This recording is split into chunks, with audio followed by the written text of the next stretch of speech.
Hello, good evening, and welcome to Varsity Maine Live from the Portland Press Herald. I am Travis Lazarzik. Tonight, I am joined on the panel by, from the Sun Journal, Nate Fournier, and from the Kennebec Journal and Morning Sentinel, Mike Mandel. Guys, thanks for being here.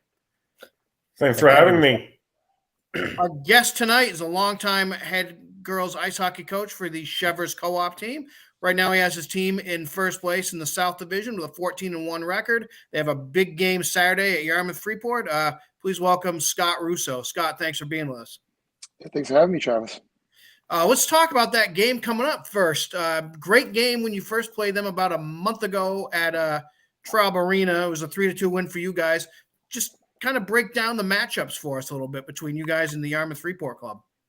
Well, they have a little bit more depth than we do. They're probably the only team on the girls' side that can play three lines, and they really took it to us early. They got pucks deep and really forechecked us in a way that we hadn't seen really up to that point of that season. But we got a really strong game in goal by Ella Lemieux.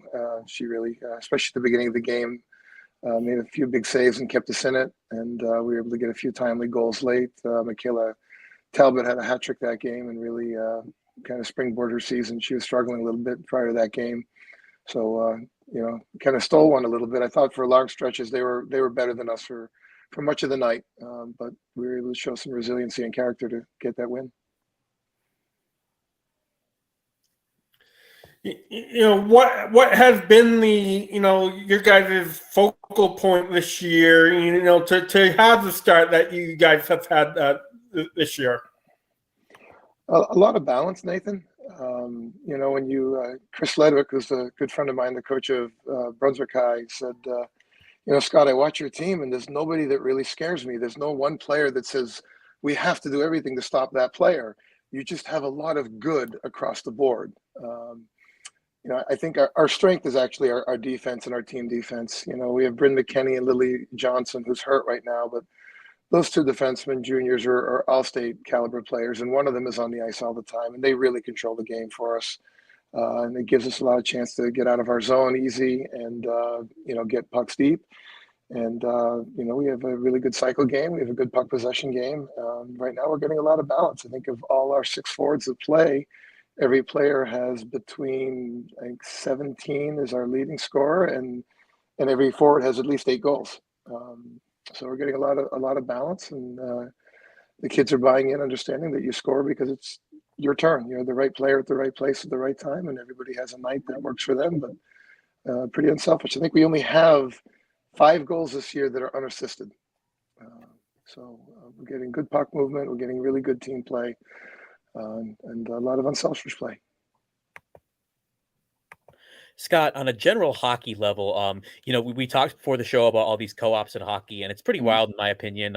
You look at what we're dealing with here locally in Central Maine with the Black Tigers co-op. That's pretty much every school in Kennebec County. It's interesting because you go into some of this year not knowing, who you're going to be with or what the teams. And high school sports is about program building as a coach. What are the challenges, maybe not specifically with your team, or maybe it has been with your team, I don't know, that arise when you don't know what it's going to look like from year to year, who's going to be with you and who's not going to be with you? Well, hockey's a bit unique, Mike, in that we don't really grow up playing for our town teams. When my children are young and they were playing soccer, or youth softball or baseball, you played for the town against all the other towns in your area. Hockey is generally a regional sport. So all our kids, in this area are playing for Cascaway Youth Hockey, for Gladiators in Lewiston, for the Maine Moose in your area. So the kids are pretty used to, having melting pots of players and coming together team-wise. So that's not an issue. Me, I'm a little bit unique, unlike other public schools, just because I really don't know what's coming from year to year. At Chevers, I'll start finding out here in the next month or two. Other than my daughter, who's enrolled for next year, I don't know who's attending next year. So that's pretty normal for us. On the public school side, they do have a middle school league in the Southern Maine. So most of those coaches have an idea generally who should be coming. And their middle schools generally mimic the same co-ops that their high school teams are. So for hockey, I think we're kind of used to blending pretty easily. I think the other advantage we have, Mike, is, we don't operate out of the school. We're not in the gym. We operate out of the rink. and that's where the kids are used to being, and that's where the coaches are used to being. So when you get to the rink, you're just there, and once you're there, most of the coaches aren't teachers, so it's irrelevant to me that Marina Friedman came from Kennebunk that morning. She's at the rink and she's got her practice jersey on, and we're playing. So I think it's a testament to the kids that really, they don't mind. They work around it because they just want to play. Scott, are you seeing more kids coming up through in the youth hockey levels? And if so, what do we got to do to keep them playing when they get to high school? That's an interesting question, Travis. So for Casco Bay Youth Hockey, that I was the longtime vice president for, and I get to see the numbers. There are more girls playing hockey in Casco Bay Youth Hockey this year than in any year in their history, and that's the same for every year post-COVID. Little girls are playing hockey now at 6 years old, 7 years old, 8 years old, like they play every other sport. What we're not getting, I think, is some later players arriving to hockey, and players that just stop playing, either because the higher end talent feels they have to move on to more competitive programs, or in the post-COVID world, I think a lot of kids just stop playing sports in general. You're seeing a lot of numbers decline in sports across the board, not just hockey. But hockey's numbers are a little tighter, and so we end up co-op. And you're seeing a lot of similarities in football, and even in soccer, you're seeing eight-player soccer now in small schools. So I think the issues in hockey are a little exasperated because we're a little bit different and specialized. Tough to put on skates and learn to skate. The skating skill makes hockey so unique, whereas kids could, pick up a basketball, play soccer, pick up softball, at the high school level and round out teams if they're good athletes. Pretty tough to pick up hockey if you haven't been playing. And so that's kind of what we're seeing right now. Scott, just looking at the standings in general on both sides of the North and South, it seems like, as usual, 1 and 2 teams in each region, dominating. But it seems like more teams are bunched together and competitive in wins-loss record this year. Is there any specific reason that you see as a coach for that? I don't know, Nate. Sometimes things are a little cyclical. I think, if you look at back, for instance, in 2019 when we won, I thought that there was more talent, and the teams then were very, very strong, much stronger via the teams. There's a level of sinusoidal waves. If you do this long enough, you see the league sometimes has more talent and sometimes has less talent. I think we're in a bit of a down period, and there are varied reasons. I think COVID's part of that for sure. That the teams generally are not as strong, particularly in the senior class. The senior and junior classes right now are not as strong as they've been in years past. And so I think that has kind of leveled the playing field. You're even looking at the successful we've been in Yarmouth. It's not like we're blowing every team out, 6, 7, 8-1 with juggernaut offensive talent. We're grinding out a lot of 4-1 wins like we had against Mount Ararat last night. 5-1 against Gorham. So I think that the lack of real high-end talent in the senior and junior class has kind of brought everyone together and created a lot of parity.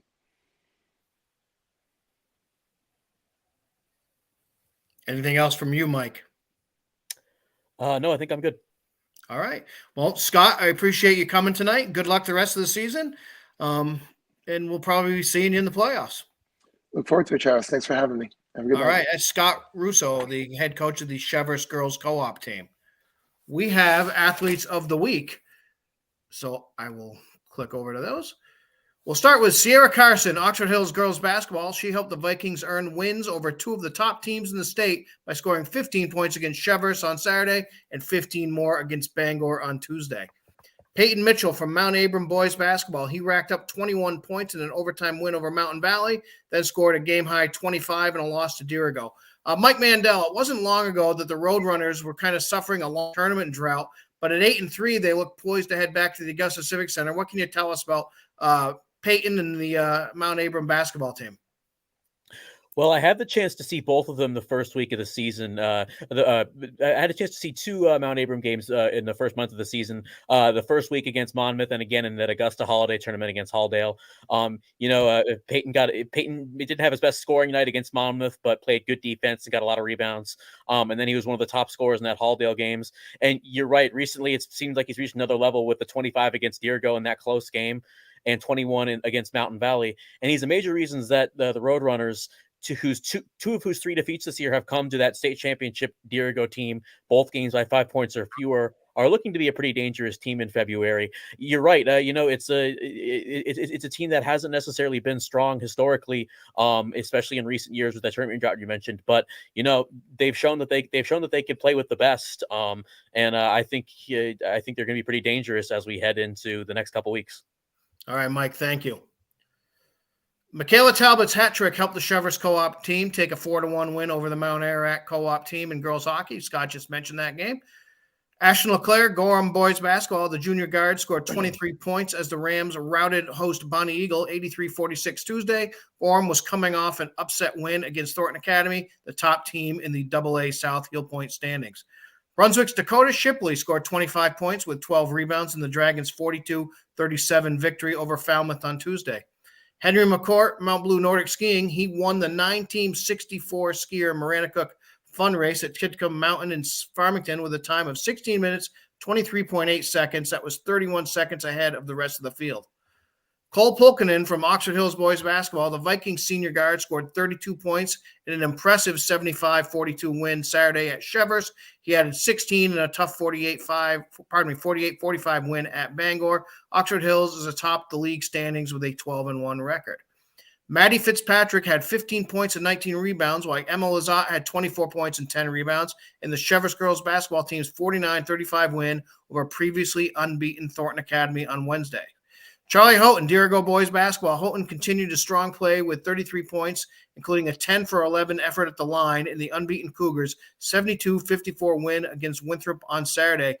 Nate, Deergo's 14-0. We talked about Mount Abram maybe being a contender in Class C South, but Deergo, the defending state champs, are still the team to beat, aren't they? Yeah, it looks like it. I mean, they're, I believe, as you said, undefeated. Seemed like a three-headed monster, this year with Charlie, Dakota Tompkins, Nathaniel Rainwright. It seems like they always average, those three guys always average double digits in points, and they're just a juggernaut this year. I think the only games this year is the two that we've talked about with Mount Abram. Other than that, they've been beating their opponents by double digits points. They're just a veteran squad here. This year with the championship experience. Okay, Nate, thank you. North Yarmouth Academy's Sarah English had 28 points and 16 rebounds in the Panthers' 62-19 victory over Shakopee Valley on Tuesday. Brunswick's A.J. Wolverton scored both the Dragons' goals, including the game winner in overtime, in a 2-1 boys hockey win over Thornton on Saturday. And finally, Colbin Dunphy, Westbrook boys basketball, the 6'3" senior guard, came close to a triple-double in Tuesday's 67-47 win in Biddeford, scoring 21 points with 8 rebounds and 10 assists. He also had 4 steals as the Blue Blazers improved to 11-2 in Class A South. So congratulations to all our athletes of the week. We have polls. We'll start this week with girls basketball. Number 1 this week, Oxford Hills, getting 7 of the first place votes for 79 points. Number 2, Bangor with 65 points. Number 3, Thornton Academy, getting a first place vote. Despite that loss to Chevers the other night, the poll came out before the game was played. They have 65 points. Number 4, Chevers at 52. And number 5, Gardner with 50 points. Mike, Gardner's pretty under the radar for an undefeated team. Just kind of tell us what they look like in a KVAC North. Well, I mean, they're pretty clear favorites at this point in A North. There are obviously some good teams, and Lawrence is obviously very good with that veteran group. And Coney, which will play Gardner in a game I'll get into here in a couple minutes, it has also been up there. But really Gardner just has it all starts with Lizzie Gruber, and then they've assembled a team around her that really just kind of suits her skill set well and really complements her to at 6'4", she's going to draw most of the attention, but you need something else when she's double teamed, and they have that perfectly in players like Megan Gallagher, Emily Brown, Taylor Takatsu, to really break through when they need it. We'll see how they stack up in the North. I know there's a lot of expectation this year, but so far they've handled it pretty well. They've lived up to it. All right, thanks, Mike. Girls ice hockey poll. We have Chever's co-op team with all 7 first-place votes and 35 points. Number 2, Yarmouth Freeport with 27 points. That game we'll talk about a little bit later also. Number 3, Penobscot at 22 points. Number 4, Brunswick with 7 points. Number 5, Lewiston with 6 points. Nathan, I'll ask you, Lewiston won the last 2 state titles. Are they just kind of flying under the radar there, waiting for their shot, or is this maybe going to be a tougher road for them in the playoffs here when they start soon? I think it's a mixture of both. You just never know. I think the thing with them is they probably have one of the better goaltenders of the state, Kim McLaughlin. She's really shown her skills this year. After the past couple of years, having a great team in front of her, she didn't need to make a lot of saves. This year, she's had 2 50 save performances against Penobscot, the Panthers, in losses, but over one game over 60 shots, and she made 59 saves. And another game she had 50 saves in the rematch and losing effort. So she gets hot. The Lewiston can win any game, 2-1, 1-0, those type of games. They just don't have the depth have the previous 2 state championship teams, which may make it difficult for them in the playoffs.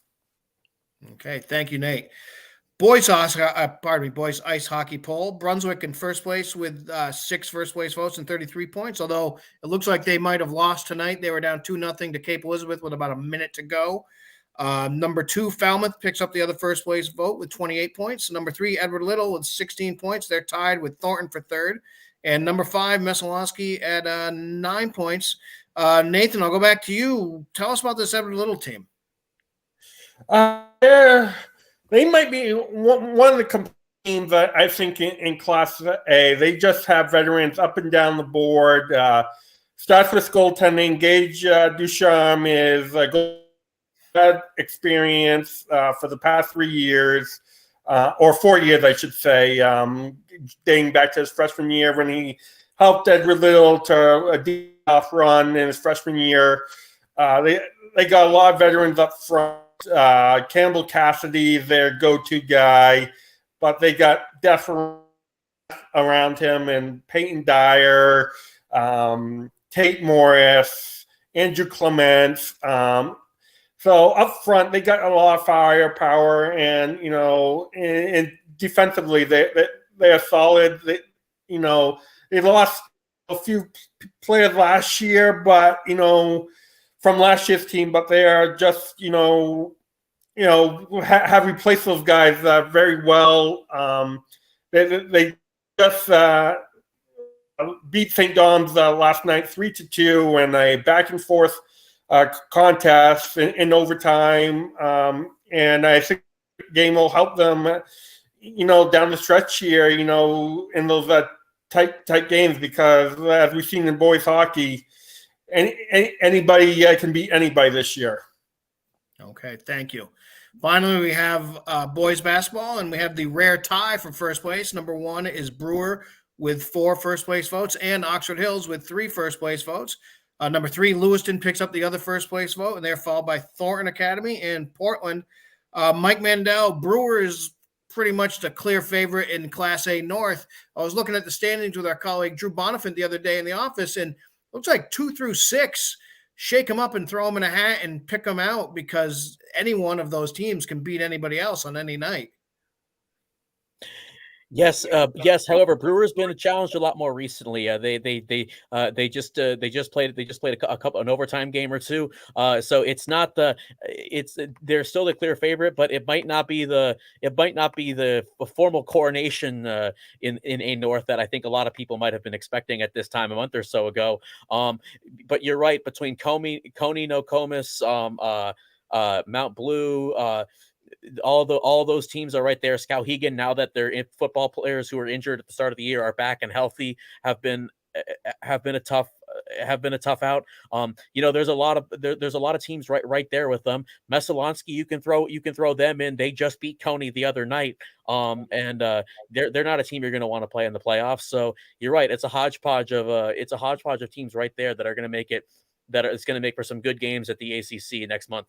Yeah, Messalonsky is one of those teams you mentioned, took Brewer to overtime. And, of course, you can't count out Lawrence that seems to be playing well, too. Yes, that's right. Dane Zalostowski has become an elite 3-point shooter. Connor Nutting's been good. And then they were able to match pretty close to matching Winslow on the board in the game Tuesday I covered there. That was a game against I know Winslow's a Class B team, but they're very good. Lawrence just couldn't get the lead at the end, but they stuck right with them. And if assuming they break through, this is going to be their first winning season, I think, since 2016. So that's a team on the ups, and you'll have to watch out for them as well. Okay, thank you. Games that we're looking at coming up, guys. I'll start with that Chevers Yarmouth Freeport girls game. It's going to be at 3:20 at Travis Roy Arena on Saturday afternoon. These are the two first-place teams in North and South. They had a great game in Portland earlier in January, a 3-2 Chevers win. Chevers dealing with some injuries in goal and on the blue line right now, but that should be a great game. Nate, what game are you looking forward to? I'm looking forward to the Messalonsky John Bapt's co-op boys hockey game. The two top teams in Class B North. Messalonsky, as we just found out, it's the Brunswick score. It held them losing 2-0. Is the lone remaining defeated team in boys hockey. So I'm looking forward to this matchup between like I said, the two top teams in being North. I'm interested to see how John Baptist does. They lost their Bangor Class A team, but they've also beaten Presque Isle, another contender in Class B North. So I'm interested to see how they do against Messalonsky, who seems to be rolling here in the first half of their season, being 8-0. Here, 8-0 right now. Okay, thank you, Mike. How about you? A few on my radar, Travis. First of all, I'm covering that Messalonsky John Baptist game on Saturday. That'll be fun. Tomorrow, the night before, though, I'll be in Augusta to cover Mount Blue at Coney Boys, which is a rematch of a game Coney won earlier this year in Farmington. However, Mount Blue was winning one of the best players here in Central Maine, in Evan Sterling. Cougars been pretty solid with their only 2 losses in 2023, coming in tight games against Brewer and Nokomis. Coney, on the other hand, 1-4 in its last 5. This is a great chance for a bounce back win at home. Tuesday, Gardner at Coney girls basketball. Like I just mentioned, the Tigers have been every bit the juggernaut we thought they were going to be. In that first game, they throttled Coney 70-45. Now it's the rematch time, and since then, Coney is 10-1 and is riding a 9 game winning streak in a new head coach John Detta's first year. Morgan Cunningham's played great basketball for Coney. She's a great 3-point shooter. And of course, Lizzie Gruber's doing Lizzie Gruber things for Gardner. So that's a big one. And of course, it's Coney Gardner. It's a big rivalry. And then Nate was just talking about Lewiston girls hockey on Wednesday. Next Wednesday, they play the Black Tigers at home. The Black Tigers, Central Maine's co-op team, very likely they'll be heading into this match at 9-5 and looking for their 10th win against upcoming games against Edward Little and Greeley Gray New Gloucester, which are combined 1-27. Katie Berard for the Black Tigers is a phenom. 22 goals in 12 games as a freshman this year. We just talked about with Scott Russo's mentioning how the freshmen and sophomores have kind of carried girls hockey this year. And then Lewiston, who Nate just talked about, is only 6th in the Northern Maine rankings, but at the same time, they don't really have any bad losses. So a big game that could have big seeding implications, and a victory could go a long way for both teams. I think Lizzie Gruber Things would be a great name for a band. Okay.